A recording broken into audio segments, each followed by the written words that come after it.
What's that? When should I stop? Give it like 60 seconds or something. Okay. I'll go fast.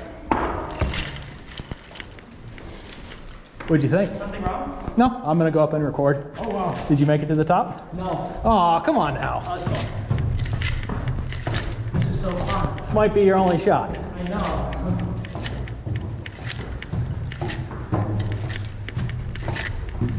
The only time we allow students up here is to get to the roof. Okay. And so at graduation, we have this tradition where they toss a lunch off the roof. And if it breaks, it's a sign of good luck. Okay. And if it doesn't, they do it again. Now that's an interesting tradition.